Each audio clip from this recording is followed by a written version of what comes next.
É muito provável que você já tenha visto na internet muitos profissionais da saúde apedrejando literalmente dois alimentos que fazem parte de uma base da nossa dieta, que é leite e glúten, né? Que seria no caso aqui o trigo. E eu tava lendo aqui, pessoal, eu queria. Quando eu li, eu pensei, velho, eu vou compartilhar olhando aqui pra ver se a câmera tá do que aqui. Velho, eu preciso compartilhar isso que eu tô lendo nesse livro aqui chamado de 10% Humano. Inclusive, eu já tô no penúltimo capítulo. E quando eu me deparei nesse capítulo aqui, que eu acho que é o capítulo 6, capítulo 6, você é o que eles comem. Nessa página aqui, eu fui lendo aqui e eu pensei, não, eu tenho que compartilhar isso aqui para abrir uma perspectiva para essas pessoas, né? Que para saber se realmente faz sentido a gente ter esse medo desproporcional a esses dois alimentos. Será que eles realmente são alimentos muito inflamatórios, que pioram muito a qualidade do nosso intestino? Ou será que o problema é outro, que é o que eu quero trazer nesse vídeo? E esse outro problema está sendo a raiz do porquê a gente não está, talvez, tolerando tão bem esses dois alimentos, né, que é o trigo e o glúten. Então eu quero tentar te explicar, vou fazer, hoje vai ser o vídeo vai ser no formato diferente, não sei se você gosta no vídeo nesse formato, eu particularmente gosto. E eu quero trazer aqui. Então eu vou ler alguns trechos e vou fazendo aqui algumas explicações. São só menos de 2 páginas aqui. Então vamos lá. Ó. Ela brevemente aqui, a escritora, ela tá fazendo essa introdução a esses alimentos, né? E ela fala assim, ó, não faz muito tempo, né? Tá dando para ver, e talvez você não vai enxergar, mas eu vou ler para ti. Não faz muito tempo, não havia alimentos livres de glúten, assim como né, livre de lactose e caseína, que seria a proteína do leite. Disponíveis em restaurantes, nem em supermercados, mas o mercado dos livres de floresceu na última década, ou seja, por volta ali de 2000 a 2010. Opa. Seguindo a tendência crescente da culpabilização dos alimentos. Ou seja, esse modus operandi da gente consumir alimentos com trigo, né, sem glúten, sem lactose, é algo recente. Por muito tempo, o ser humano, no seu processo evolutivo, ele sempre consumiu esses alimentos. E esses alimentos, é só tu olhar para a tua própria vida. Eu tenho 33 anos, eu não lembro de verdade, claro que quando a gente é menor, a gente tem uma memória mais fraca. Mas eu não lembro de verdade, na minha adolescência, por exemplo, também para não ir tanto ali para a infância, na minha idade adulto jovem, ver tantas pessoas se né, dizendo que eu não tolero glúten, eu não tolero lactose como eu vejo hoje, tá? Então ele estava falando aqui que hoje a gente tem essa tendência crescente de culpabilização desses alimentos, ou seja, parece que a gente está sempre apontando para esses alimentos e culpando eles. A culpa da minha saúde não ser boa é você, é o glúten, é o trigo, e que isso floresceu na última década, tá? Aí vamos lá. Algumas pessoas querem que acreditemos que não somos feitos para comer trigo e que consumir laticínios não é natural. Quantas vezes eu não vi isso, tá? Profissionais da saúde falando, você é o único mamífero que ainda bebe leite, e você não foi feito para o trigo é uma proteína difícil de digerir, sendo que, repito, o ser humano ele evoluiu comendo esses alimentos, tá? Então é muito incoerente, no mínimo. Cheguei a encontrar um site alegando que os seres humanos eram a única espécie que bebia leite de outras espécies e que, portanto, isso fazia mal. Então, é loucura. Isso aqui, pra mim, é um negócio assim bizarro. Dizer que o ser humano é a única espécie que bebe leite de outros mamíferos. É óbvio que o ser humano também é o único mamífero que dirige, é o único mamífero que tem iPhone, é o único mamífero que come queijo, porque nós somos racionais, nós somos inteligentes, a gente aprendeu a cultivar alimentos, nós somos os únicos mamíferos que comemos arroz, milho, trigo, que a gente cultiva essas coisas, porque a gente é inteligente. Tu espera o quê? Que uma vaca vá cultivar arroz para ela comer, que uma vaca vá pegar o leite de outros mamíferos e vá beber sozinha? Claro que não, né? Pelo amor de Deus. Eu tenho certeza, não sei se tu tem gato ou cachorro em casa. Se tu oferecer leite de vaca para eles, ou seja, o leite de outro mamífero, ele vai beber. O cachorro, teu gato, eu tenho certeza que bebe, porque eu tenho uma gata em casa e ela bebe. Então isso aqui é outra desculpa, é outro sofisma, né? Outra mentira que não faz sentido, tá? Aí vamos aqui adiante, ó. O trigo, os laticínios e os compostos que eles contêm, né? Ou seja, glúten, lactose, etc., são consumidos por algumas populações humanas desde a Revolução Neolítica, cerca de 10 mil anos atrás, mas só recentemente passaram a causar problemas. Então, olha só, cerca de 10 mil anos atrás, no processo evolutivo do homem, o homem bebia leite, comia trigo e não tinha nenhum problema de saúde relacionado a isso. Olha só, eu não estou negando que tem pessoas que têm, e nem ela também nega a escritora, por isso que eu gosto desse livro, porque ela é bem sensata. E é difícil encontrar autores assim nessa área da nutrição, né, de inflamação, anti-inflamação. Então, olha só, eu não estou negando, nem a escritora, que não existam condições em que realmente tu precisa evitar o glúten, no caso da doença celíaca, que realmente vai precisar eliminar. Ou se você tem uma alergia à proteína do leite de vaca, você vai ter que evitar o leite. Se você tem intolerância à lactose, você vai ter que evitar a lactose, apesar de você ainda poder tomar leite, só que sem a lactose. Não estou negando isso, tá? Mas só recentemente passaram a causar problemas. Nessa frase aqui está meio que intrínseco que as pessoas estão deixando de comer glúten, estão deixando de beber leite e comer os laticínios por pura modinha mesmo. Por medo, por modinha, por achar que vai fazer mal, tá? Então, assim, não faz sentido, eu repito, porque a gente evoluiu comendo esses alimentos, tá? Então, vamos aqui adiante, ó. Milhões de pessoas se consideram intolerantes ao glúten, tá? Ó, se consideram, não tem um diagnóstico. A pessoa até vai para o médico, faz os exames, ó, você não tem nem alergia ao glúten, nem intolerância ao glúten, mas só que a pessoa se considera alérgica ou intolerante, tá?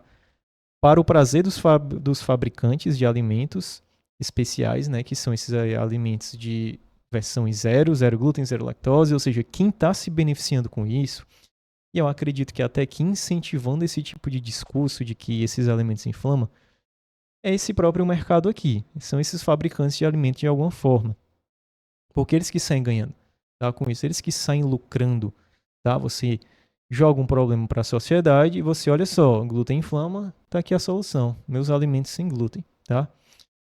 E, enfim, dando continuidade aqui, para o prazer dos fabricantes de alimentos especiais e a consternação de muitos médicos, que é exatamente isso que acontece, né? E comigo aqui, que eu sou nutricionista, não sou médico, eu fico realmente consternado, assim, caramba, velho, por que essa pessoa não quer beber lactose mais, leite? Eu vi os exames dela, ela não intolerância, ela nem sente sintomas, nada, mas ela só tá com medo. Então, realmente deixa a gente bem consternado, porque não faz sentido. E o leite e os laticínios são alimentos extremamente nutritivos. Tem uma densidade de nutrientes muito ricas, tá? Voltando. Mas se o trigo e os laticínios fazem tão mal, por que nossos ancestrais começaram a consumi-los, né? Voltando àquele ponto. No caso da lactose, o açúcar encontrado do leite, muitas populações humanas desenvolveram a chamada persistência da lactase. Isso aqui quebra muito o discurso de que você não foi feito para tomar leite.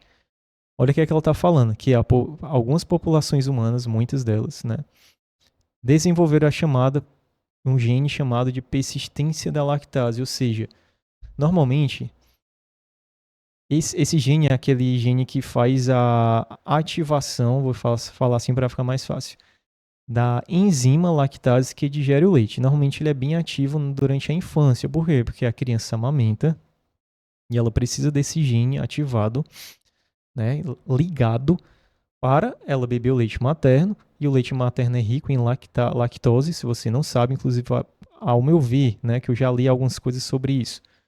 De todos os tipos de leite, o leite humano é o que tem mais lactose, tá?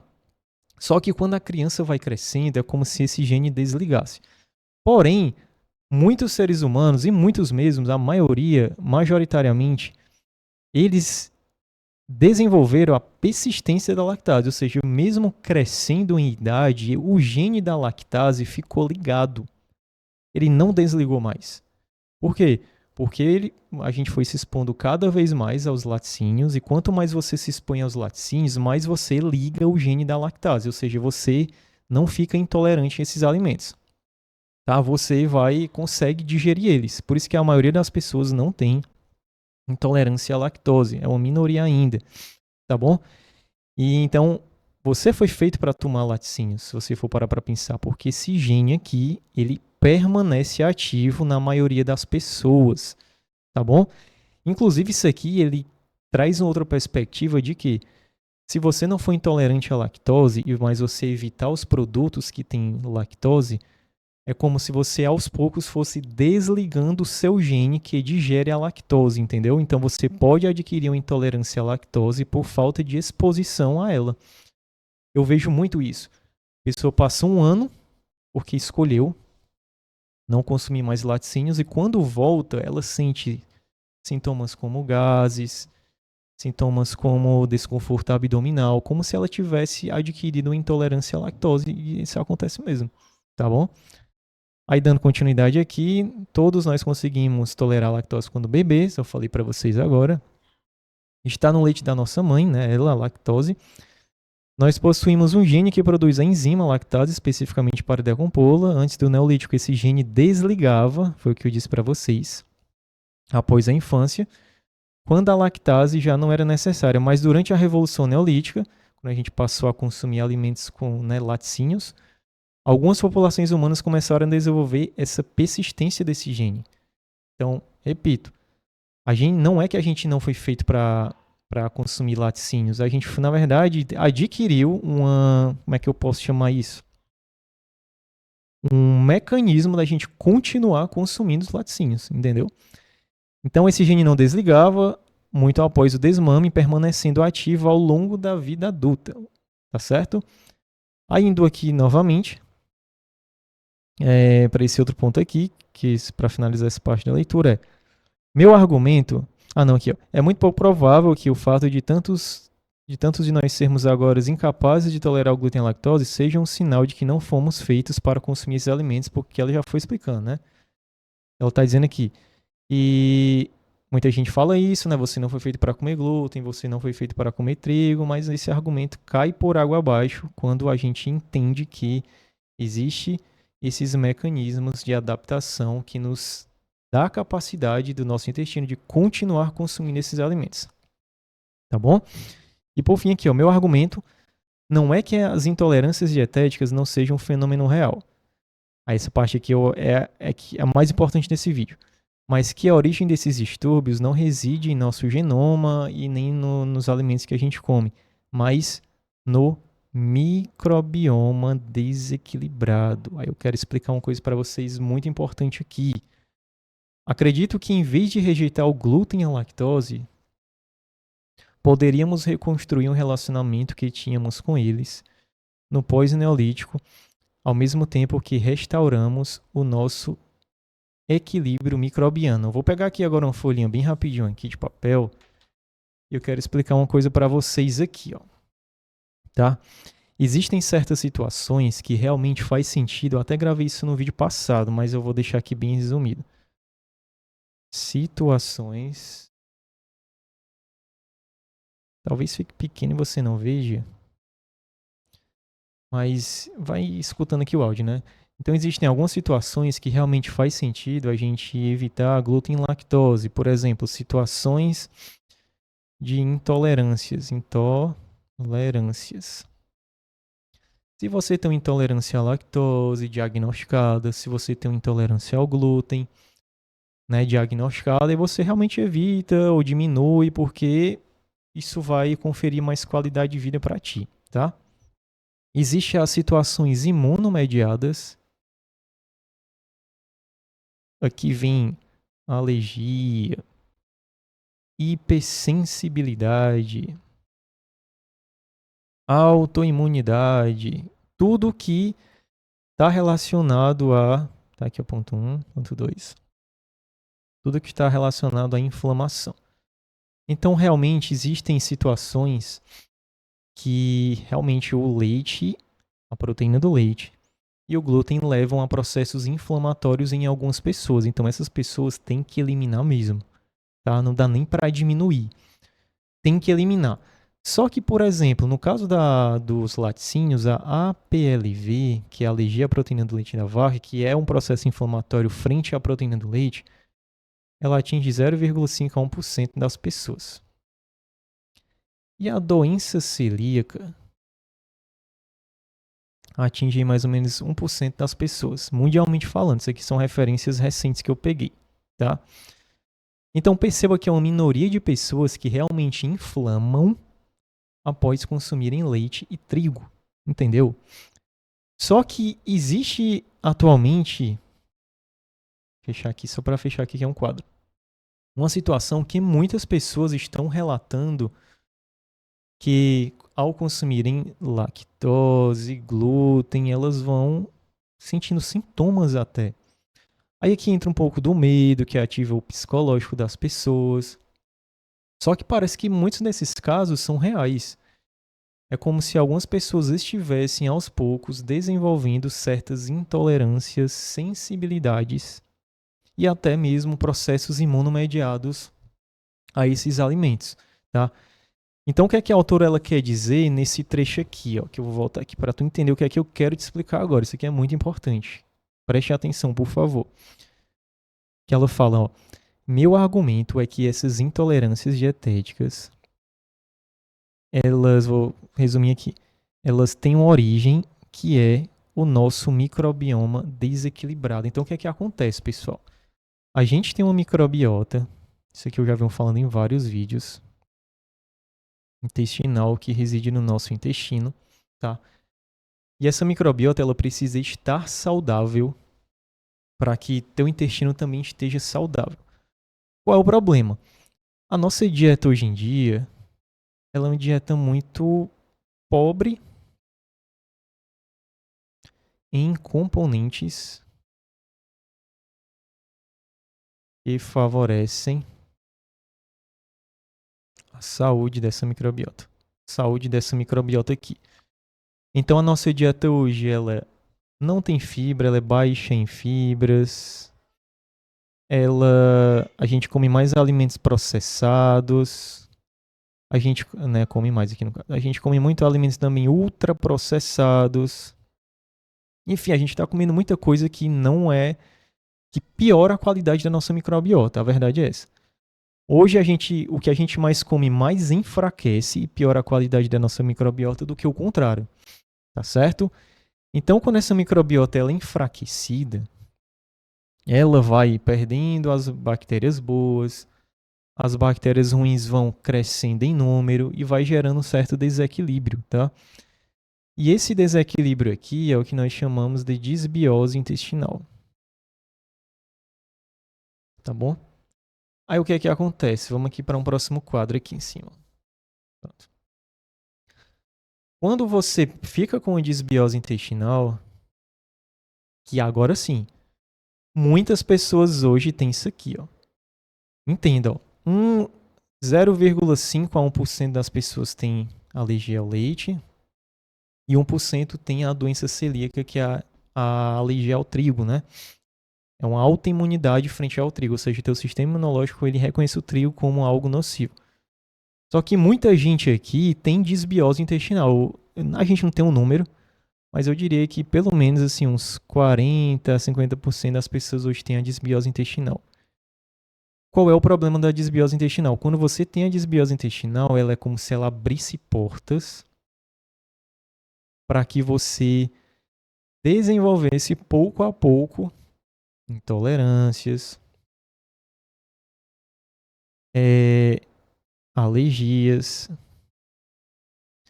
autoimunidades a esses componentes aqui, ao leite e ao trigo, né, que seria o glúten. Entendeu? Então, assim, o que está acontecendo hoje, que parece ser um fenômeno sim psicológico, eu acho que boa parte é, mas outra parte não é, é o que? A gente come mal, a gente fica com desbiose, e a desbiose intestinal ela vai abrindo portas exatamente para gerar essas intolerâncias, essas alergias e essas autoimunidades.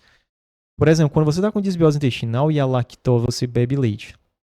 A lactose ela vai lá para o seu intestino, e mesmo que você não tenha intolerância, é como se as bactérias ruins elas fermentassem a lactose, tá? Fermentam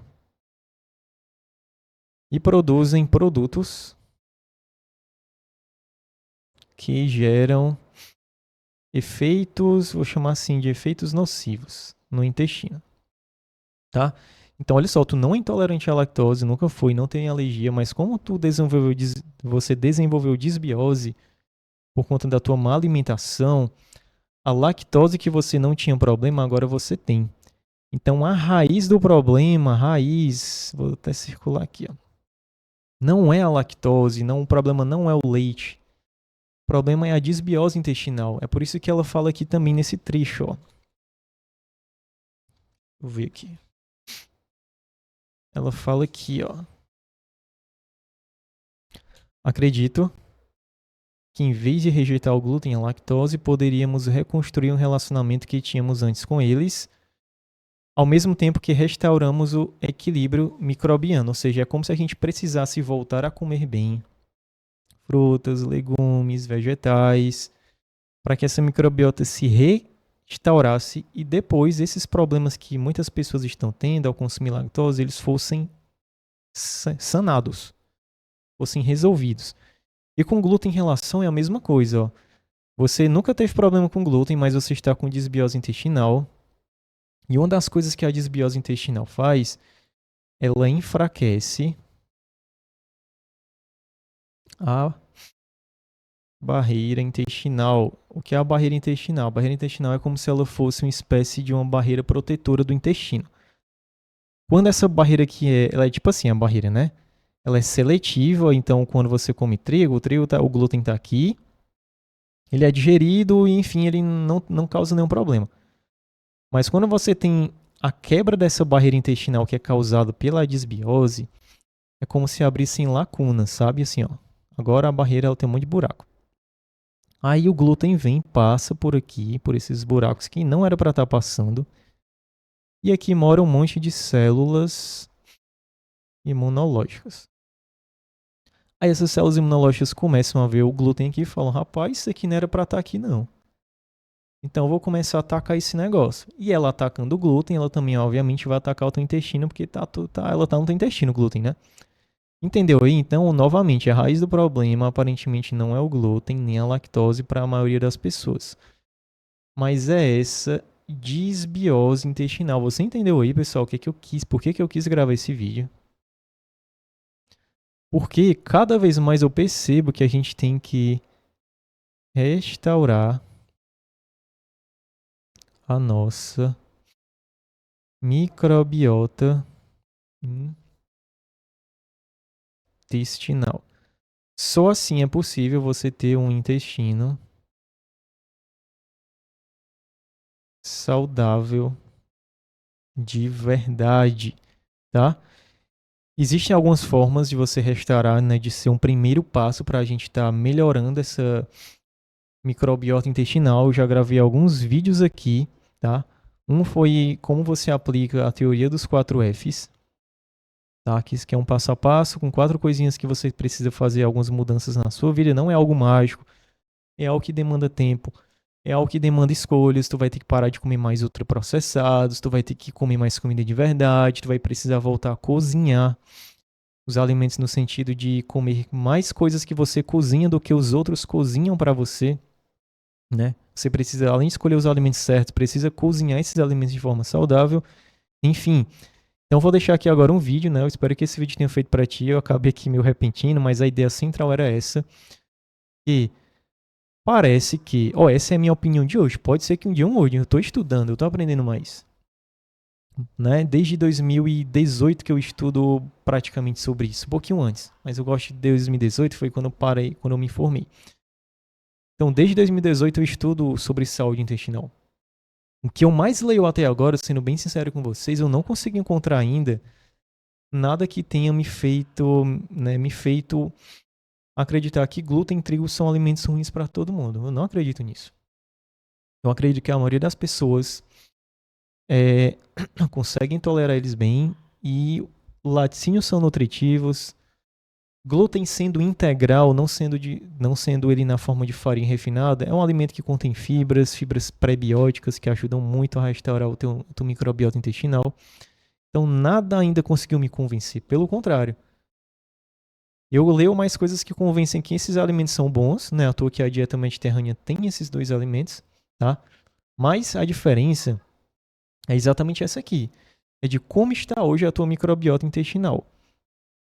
Então, você consegue melhorar ela voltando a comer comida de verdade, essas coisas que eu te falei, tá?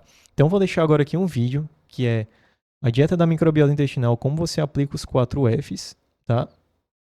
Para que você possa restaurar, enfim, né, e melhorar a saúde do teu intestino genuinamente, tá? Se você gostou desse vídeo, nesse formato, deixa aqui nos comentários. Se você também tiver alguma dúvida, deixa aqui abaixo. Quiser, dá uma curtida também, se você acha que te ajudou. E também compartilha com alguém que você sabe que esse vídeo vai ajudar. E até a próxima.